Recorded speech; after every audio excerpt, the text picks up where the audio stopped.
Hebu nione kwa mikono. Bwana Yesu asifiwe.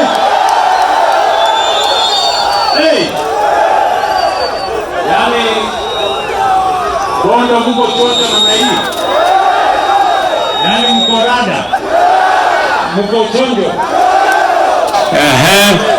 Sasa ndugu zangu watu wa Bondo, mimi nimefika hapa leo kwa sababu nimekuja kanisani, mambo ya kuomba pamoja na nyinyi na kujenga kanisa letu la ACK hapa.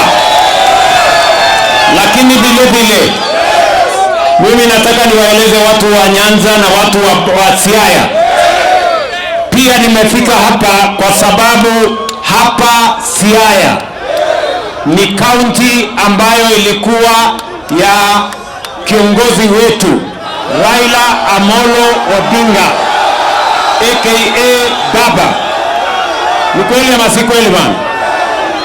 Na mimi niliwaeleza watu wa Bondo, watu wa Siaya, watu wa hapa Nyanza ya kwamba ile ubaguzi ya zamani tutaimaliza wakati huu. Niliwaeleza ya kwamba kwa vyovyote, juu chini, kulia na kushoto, mbele na nyuma, mambo ya ukabila, mambo ya chuki, mambo ya ubaguzi tutamaliza, kwa sababu tunataka Kenya moja ya Wakenya wote. Nyinyi mnanielewa?